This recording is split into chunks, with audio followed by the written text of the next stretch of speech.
네, 김영준의 대선 빅데이터. 오늘은 촛불 집회 1차부터 6차 기간 가운데 이 9명의 대선 주자별 빅데이터를 분석했습니다. 김영준 명지대 교수와 함께 짚어보겠습니다. 안녕하세요. 네, 안녕하세요. 이 대선 주자별로 빅데이터를 분석을 하셨어요. 어떤 방식으로 이루어진 건가요? 일단 이제 촛불 집회가 있었었던 10월 25일부터요. 네. 12월 5일까지의 매스미디어, 트위터, 블로그, 커뮤니티, 페이스북에서 나타난 약 3억 건 중에서요. 촛불 관련 약 1,600건을 토대로 해서 타파크로스가 데이터 분석한 자료를 중심으로 오늘 말씀을 드리도록 하겠습니다. 예, 알겠습니다. 이 버즈량을 분석했다고 하시는데 이 버즈량이라는 게 뭔가요? 이 버즈량이라는 것은요, 우리가 얘기하는 SNS상이라든지요, 또는 인터넷을 포함해서 대선 주자면 대선 주자와 관련된 언급량을 얘기하는 겁니다. 그러니까 얼마나 많은 언급이 됐느냐라는 부분들을 얘기를 하는 것인데요. 실질적으로 이런 언급량은 결국 뭐라 연결이 되냐면 그 대선 후보라든지 쟁점 이슈가 갖고 있는 일반 유권자들 갖고 있는 관심도와 집중될 수가 있고요. 또한 버즈량을 심층적으로 분석을 해보면 그 버즈량 속에서 이게 정책과 관련된 사항이 있느냐 아니면 또 인물과 관련된 사항이 있느냐 여러 가지 연관어가 같이 결합이 돼서 나타날 수가 있어요. 그것을 분석을 해보면 현재 촛불 민심 더 나아가서 향후에 우리 민심이 어떻게 움직일 수 있는 것이냐 그 특정 후보에 대해서는 그 후보가 갖고 있는 긍정적인 요인과 부정적인 요인을 동시에 파악해 볼 수 있는 것입니다. 네, 그러니까 뭐 버즈량이라는 말이 좀 생소하신 분들도 있으시겠지만 뭐 관심이 많은 인물이나 이슈에 대해서 더 많이 이야기한다. 뭐 그렇죠. 이런 얘기죠. 실질적으로 분석을 해보면요. 인물량 버즈량을 보면은 문재인 후보 전 대표죠. 40만 4,701건으로 가장 높게 나왔거든요. 압도적으로 많죠. 이재명 성남시장이 15만 건 정도, 그리고 안철수 의원이 비슷한 한 15만 건인데요. 의외로 이제 반기문 지금 사무총장은 7만 8천 건 정도. 그러니까 실제적으로 얘기하면 문재인 전 대표에 비교해서는 차이가 굉장히 많이 나고 있죠. 그러네요. 또 유승민, 남경필, 오세훈, 이른바 새누리당과 관련된 대권 후보들의 버즈량이 상대적으로 굉장히 적었다. 이러한 그 버즈량이 주는 함의는 뭐냐면 이번 촛불 집회에서 문재인, 이재명, 안철수, 이른바 빅3가 실질적으로 촛불 민심을 타고 자신의 입장과 더불어서 상당히 국민들과 같이 호흡하고 이것이 이제 SNS상을 통해서 상당히 많이 회자되고 있다는 것을 보여주는 것입니다. 네. 이걸 이제 인물별로 조금 따져보면은 이 인물에 대해서는 좀 어떤 이슈에 대해서 사람들이 많이 이야기했는지를 좀 볼 수 있겠죠. 그렇죠. 특히 이제 문재인 전 대표를 포함해서 지금 9명을 얘기했지 않습니까? 이러한 그 후보들의 그 단순한 언급이 아니라 연관어 분석이라는 게 있어요. 그러니까 연관어라는 거는 이제 다시 얘기해서 문재인을 치면은 거기 어떤 것들이 다 붙어서 나오냐는 거죠. 예를 들어서 문재인 하면은 어떤 경우는 뭐 새누리당이 연결될 수도 있고 또 문재인 하면 어떤 경우는 반기문이랑 연결될 수 있고 이런 식으로 나오거든요. 지금 보면은 문재인 후보는 1위서부터 10위까지를 대선이라는 것이 57,450건으로 제일 많이 나왔거든요. 이것은 두 가지 함의가 있습니다. 결국은 촛불 집회를 통해서 문재인 후보가 대선으로 갈 수 있는 이러한 나름대로의 그런 그 자세를 취하고 있다라고 하는 부분들도 있고 한편으로는 너무 촛불을 대선과 연관시키는 것이 아니냐라고 하는 비판의 여지도 분명히 있을 수 있는데 반해서요.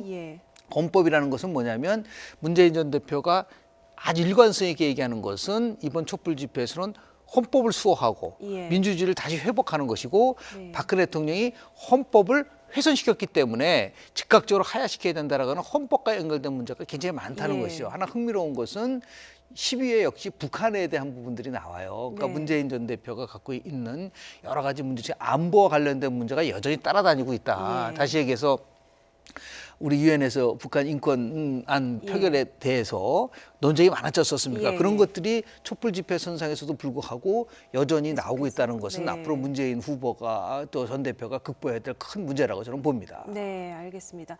이번 촛불 전국에서 이제 SNS상에서 가장 많이 언급된 인물이 또 이재명 성남시장인 것 같아요. 어떻습니까? 이재명 성남시장의 연관어 분석을 해보면요.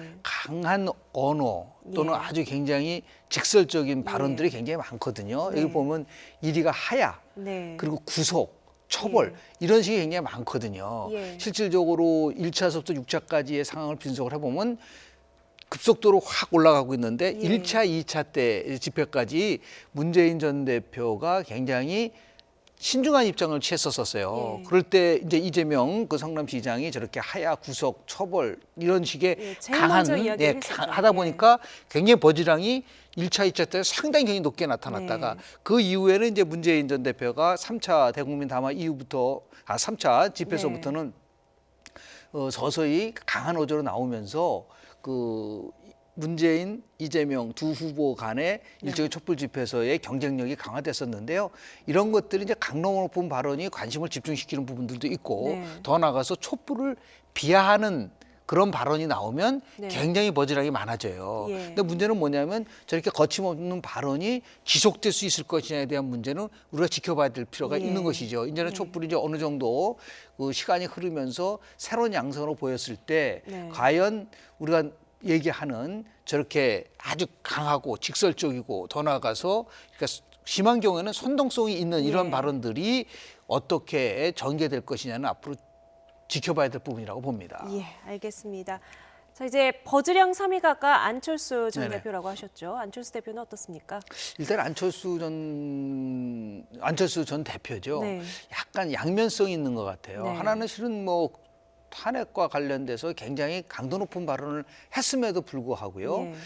보면은 비박과 새누리당의 협상이 같이 나오거든요. 예. 저 말은 뭐냐면 안철수 전 대표와 새누리당의 비박이 서로 연대하는 것이 아니냐. 네. 그래서 그 새누리당의 이중대가 아니냐라고 이제 막 공격을 받은 적이 있었거든요. 예. 더 나아가서 박지원 원내대표가 당시 탄핵 가결을 2일로 할 것이냐를 가지고 논쟁이 많았다가 네. 결국은 2일 표결 처리 못하고 9일날 하지 않았었습니까? 네. 저것이 바로 이제 안철수 전 대표가 갖고 있는 부분이 하나의 한계면서 가능성이라고 보는데요. 대선과 관련돼서 가장 높게 나오고 탄핵이 가장 높게 나오지 않습니까? 실질적으로 탄핵 과정 속에서 그렇게 자기 몫을 분명히 냈음에도 불구하고 저런 식의 그런 그 비판을 받는 이유는 바로 국민의당이 갖고 있는 제3정당이라고 하는 한계를 드러나는 예. 겁니다. 그러니까 민주당 같은 경우는 이제 일당으로서 또는 또 그 야권을 대표하는 정당으로서의 이미지가 굉장히 강한 데 반해서 여전히 이제 호남에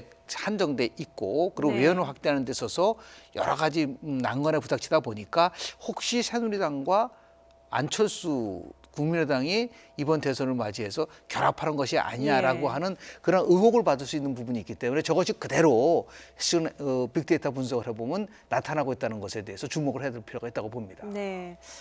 4위가 이 박원순 서울시장이죠. 어떻습니까? 이번 전국에서 또 강도 높은 발언들이 많이 나왔는데 역시 버즈량에 반영이 됐나요? 그렇죠. 그런데 뭐 초창기 때는 굉장히 그 국무회의 발언이라든지요, 예. 아니면 뭐 탄핵과 관련돼서 강도 높은 발언을 했기 때문에 제가 보면 가장 먼저 나온 것이 하야라는 하야, 것이 굉장히 네. 많이 나오지 않습니까? 그리고 7위는 이제 국무회의에서의 자기의 발언, 예. 그리고 이제 긴급 성명을 이제 발표하는 이런 과정을 통해서 나름대로 존재감을 일으킨 거는 사실이지만 조금 전에 말씀드린 것처럼 여전히 이제 그 SNS상의 빅데이터 분석을 보면은 1, 2, 3위는 문재인 그리고 이재명, 네. 안철수 이 3인이 이제 주도를 하고 있고 거기서 조금 떨어져서 나오고 있는 부분들이 있지 않을까. 그것은 글쎄요. 이제 그 박원순 이제 시장이 갖고 있는 여러 가지 네. 그런 장단점이 있지만 여전히 이제 대권 선언에 대한 부분들이 네. 약했고 그래서 아마 저걸 토대로 해서 조만간 박원순 서울시장이 자신도 이제 대권에 도전하겠다라고 하는 그러한 입장을 밝히지 않을까라는 생각을 조심스럽게 전망해 봅니다. 예, 알겠습니다. 자, 반기문 유엔 사무총장 같은 경우에는 정말 이제 대권 도전할 건지 입장 표명할 시기가 코앞으로 다가왔어요.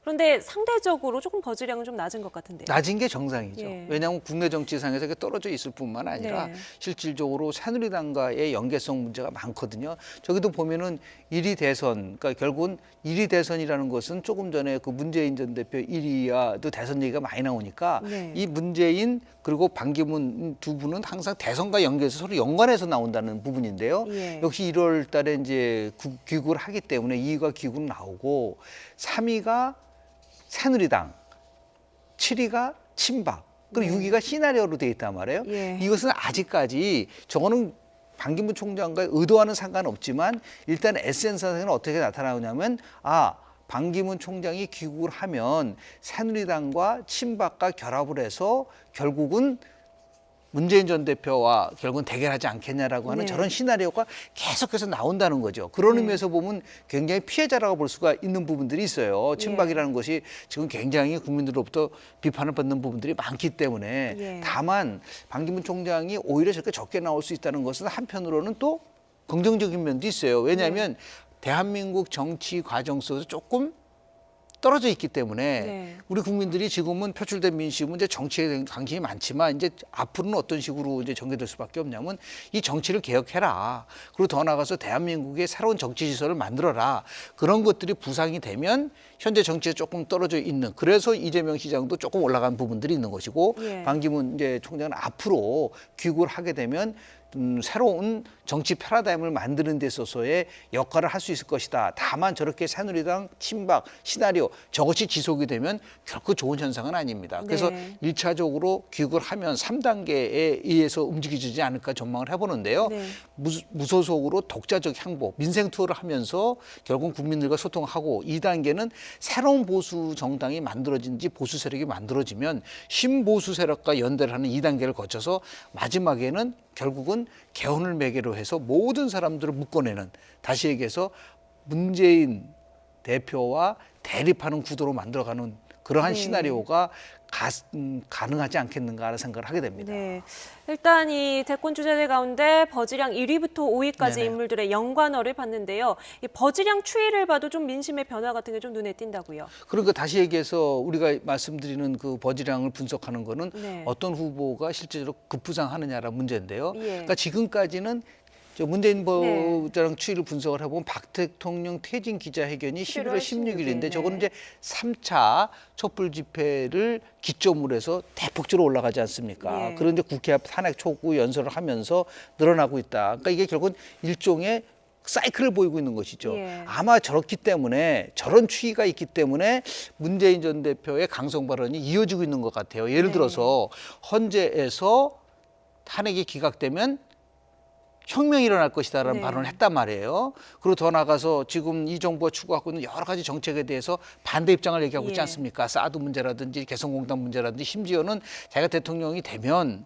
김정은과 남북 정상회담까지 할 수 있다는 예. 얘기까지 나오고 있단 말이에요. 이것은 다시 얘기해서 굉장히 강한 발언을 하게 되면 어떻게 보면 이재명 성남시장을 의식해서 예. 굉장히 강한 발언을 뽑아내고 있지만 예. 이것이 과연 바람직한 것인가. 일부에서는 벌써 대통령이 다 된 것처럼 행동하는 것은 오히려 마이너스가 될 수 있다는 부분들이 있지만 네. 촛불이 지속되는 한 아마도 문재인 전 대표의 이런 강한 발언은 계속해서 이어나갈 수밖에 없다고 저는 봅니다. 네. 알겠습니다. 자, 이 여권에서는 이제 버즈량 6인데요. 유승민 새누리당 의원이 언급이 되고 있는 건가요? 그렇죠. 지금 이제 여권의 유력한 대권 후보라고 할 수 네. 있었던 김무성 전 대표가 불출마 선언을 했기 네. 때문에요. 지금 뭐 남경필 지사는 탈당을 한 상태고 네. 그 후보군이 그렇게 많지는 않지 않습니까? 예. 유승민 의원이라든지 김문수 전 지사라든지 오세훈 시장이 있는데요. 여전히 지금 새누리당도 유승민 후보는 초창기에는 좀 올라가지 않았습니까? 그러니까 이 부분을 보면은 굉장히 부정적인 부분이 많아요. 왜냐하면 유승민이 최순실을 몰랐을 리가 없다라는 것에서 네. 굉장히 높게 올라가고 있지 않습니까? 그리고 탄핵 주적 비박계 의원들에 대한 비난 여론들이 굉장히 많아지면서 유승민 의원은 양면성을 갖고 있는 부분들이 있는데요. 큰 틀 속에서 보면은 초창기 때 저렇게 부정적인 면이 있다가 그 다음부터는 거의 어떠한 유승민 의원이 주도하는 발언들이 없어요. 예. 더 나아가서 이번에도 보면 원내대표 경선에서 비박계가 탈락하고 나서 많은 사람들이 어떻게 자기 입장을 표명할 것이다라고 얘기를 했는데 끝까지 지금 입장을 유보하고 있는 상태고 더 나아가서 뭐 비상대책위원장을 맡을 거냐 안 맡을 거냐라는 부분들을 얘기를 하고 있는데 여기 보면 흥미로운 것은 친박과 비박이 동시에 나오고 있다는 거예요. 네. 그러니까 친박으로부터 비판을 받고 있고 비박으로부터는 비박 비상시국위원회에 결국은 중심이 될 수 있다라고 하는 이 친박과 비박이 동시에 하는데 흥미로운 것은 3위의 비서실장으로 되어 있다는 겁니다. 이 말은 뭐냐면 박근혜 대통령이 한나라당 대표할 때 유승민 의원이 실장이었죠. 비서실장을 했단 네. 말이에요. 그렇다고 하면 결국 그 사실을 몰랐었느냐라는 부분과 책임과 공범이라는 부분들.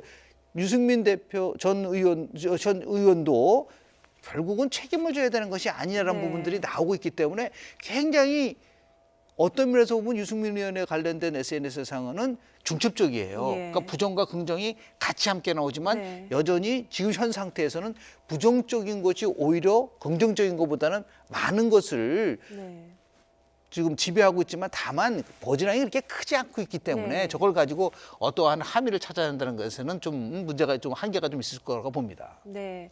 그렇다면 새누리당을 탈당한 남경필 네. 경기도지사는 어떻습니까? 일단 남경필 지사 가장 먼저 탄핵에 대해서 네. 본인 얘기를 했고 이제 탈당까지 했는데요. 예.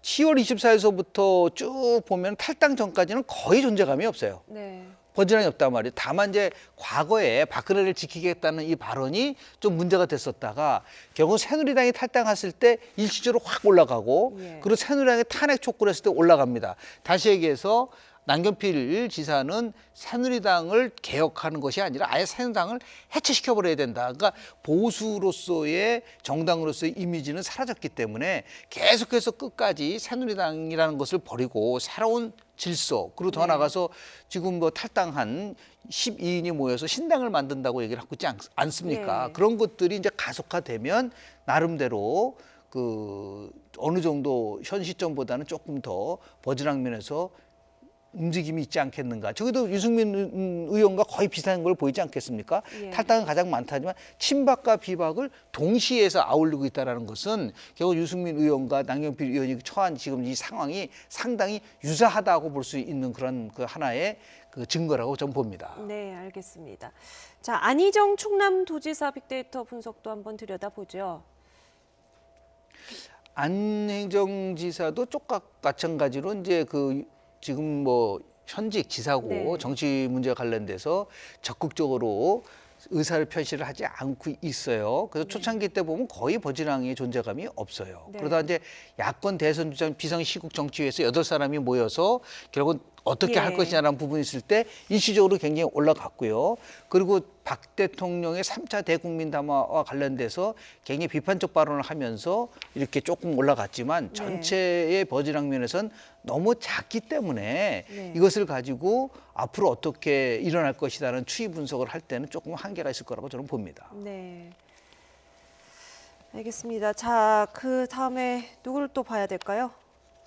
안희정 지사, 오세훈 서울시장이 네. 그 다음 순위에 올라와 있었죠. 뭐 오세훈 시장이나 안희정 시장, 저 우리 지사나 다 같이 비슷한 비슷한 분들, 모습을 보였기 예. 때문에 특별하게 어떠한 그 패턴을 잡아내기가 어려운 것 같아요. 네네. 새누리당 잠룡 5인방이 재창당을 추진했을 때 결국은 이런 잠재 주자들은요.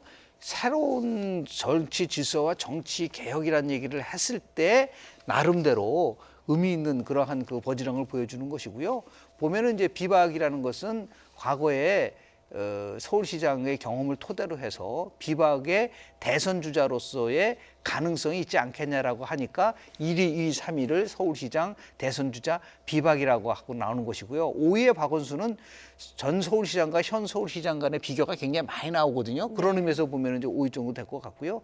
총체적으로 보면은 아직까지 그 많은 그 기대를 그 끌어모으기에는 그 행보에 있어서 좀 한계가 있지 않겠는가. 그러면서 네. 더 이제 분발할 수 있는 그런 여지가 저는 있다고 봅니다. 네, 알겠습니다.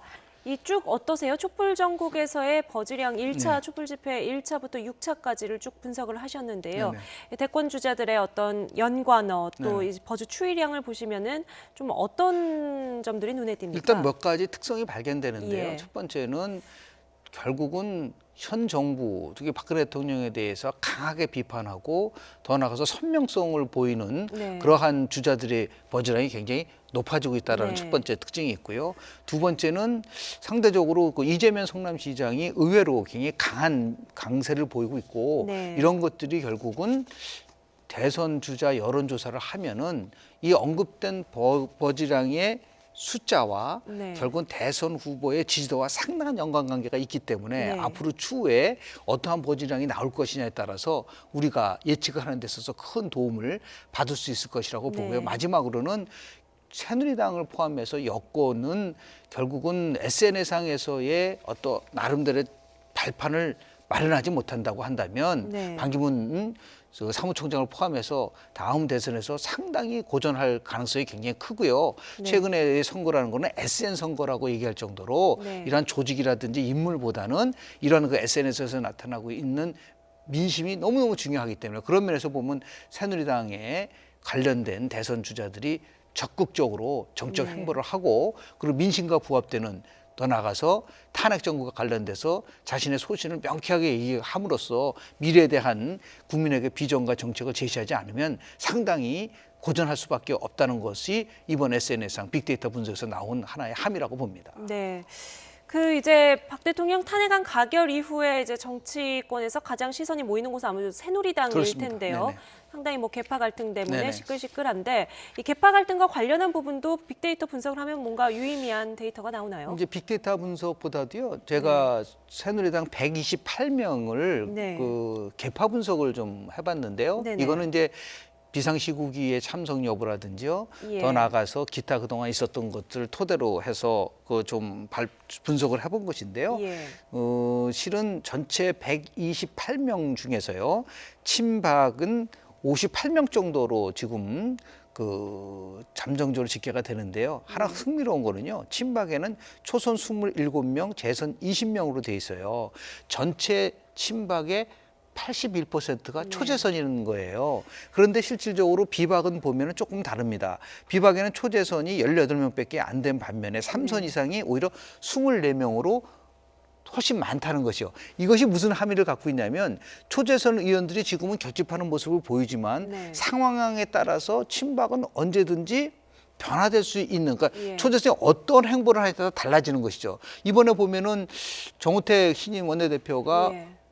승리하지 않았습니까? 예. 그게 62표거든요. 지금 58표 중에서 4명을 더 거뒀다고 보는데 네. 중도 기타를 보면 전부 다 28명으로 돼 있어요. 예. 근데 그 28명 중에서 초선, 재선, 특히 초선이 11명으로 돼 있는데 이걸 토대로 분석을 해보면 중도에 속한 10명 정도의 의원분들이 예. 어디를 선택하냐에 따라서 확확 바뀐다. 예. 그러니까 탄핵을 할 때는 저분들이 분명한 것은 아마도 탄핵에 찬성했을 거예요. 예. 그러니까 비박과 합치면 저 70명이 되거든요. 예. 저게 탄핵 찬성 62명에다가 무효표 7표를 더하면 69표 거의 예. 비슷하거든요. 근데 예. 이번에는 아마 중도에 있는 의원분들이 정우택 신임 원내대표가 얘기하는 당 화합을 나경원 의원이 얘기한 인적 청산보다도 더 조금 비중을 둬서 네. 결국은 당이 하나로 가야 되지 않겠냐라는 걸 통해서 이루어진 것이라고 보여지는데요. 네. 이것을 통해서 전체적으로 보면 친박은 이번에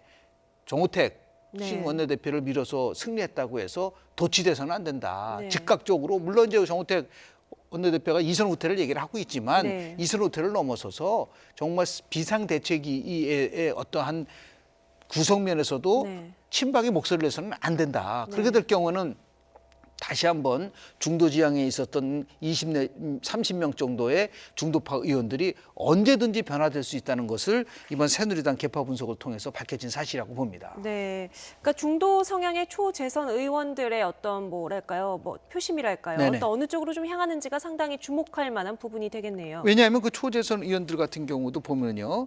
중도 같은 경우에는 수도권에서요. 그 5명 정도가 네. 있거든요. 그러니까 이것이 굉장히 민감하게 네. 민심에 의해서 움직여지는 부분들이 있는 것이죠. 지금 뭐 지역별 네, 보면은 데이터가 나가고 진박 있는데요. 같은 경우는 TK, PK를 전부 다 합쳐 26명이에요. 네. 그런데 비박 같은 경우는 TK가 3명밖에 안 된다는 것이죠. 예. 그 수도권도 보면은 친박은 12명이지만 비박은 19명이고요. 중도 기타가 5명.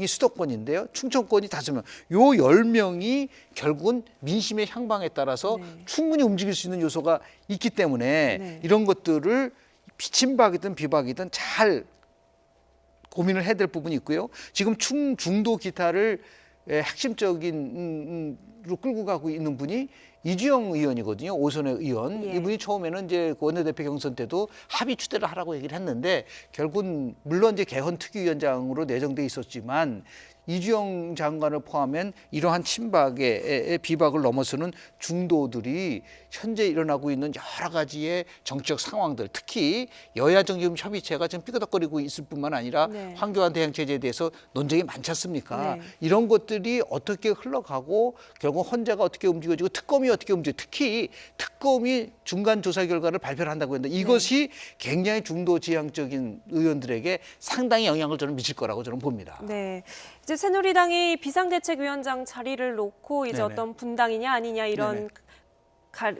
이런 판가름할 수 있는 기로에 서 있어요. 그렇습니다. 이 다음 주 새누리당 내 어떤 권력 다툼이랄까요? 좀 어떤 양상으로 흘러갈지를 좀 데이터를 가지고 좀 분석을 하신다면요. 일단은 뭐 아까 조금 전에 말씀드린 것처럼요, 중도 성향, 그러니까 네. 아주 비박이 강한 모습을 보이는 비대위원장이 또 등장을 하면 네. 친박이 반대할 가능성이 굉장히 크지 않습니까? 네. 그래서 정우택 그 신임 원내대표도 물론 비박에다 추천권을 줬지만 예. 그것의 결정권은 지금 원내대표가 갖고 있는 그렇죠. 거예요. 그런 의미에서 이제 비대위원장으로 지금 거론되고 있는 유승민 의원이 네. 나오고 있는데 유승민 의원을 과연 친박이 받아들일 수 있을 것이냐에 네. 대한 첫 번째 문제고, 과연 또 유승민 의원이 대권을 바라보고 있는데 비대위원장을 맡는다는 것이 과연 옳은 것이냐에 대한 그런 면에서 보면은 김무성 전 대표가 유승민 비대위원장으로 가는 것을 극구 반대하고 있지 않습니까? 네. 이런 거를 극복을 하려면 결국은 비대위원장은 친박과 비박을 모두 아우를 수 있는 사람으로 가든지 네. 아니면 외부에서 상대적으로 굉장히 계획적이고 합리적 보수 성향을 보이고 있는, 예를 들어서 박세일 네. 그 한반도 선진화 재단 전 이사장 같은 분들, 이런 분들이 들어와서 당을 끌고 갈 수만 있다면 네. 나름대로 분당의 위기를 극복하고 새롭게 재창당할 수 있는 그러한 길을 만들어낼 수 있는 것 같은데, 이것은 결국은 새로운 우리 정 원내대표의 리더십이 어떻게 나타날 것인가를 우리가 굉장히 관심 있게 봐야 될 부분이라고 봅니다. 네, 알겠습니다. 미디어와 SNS를 통해서 민심을 한번 분석해 봤습니다. 김영준 명지대 교수였습니다. 오늘 말씀 감사합니다. 네, 고맙습니다.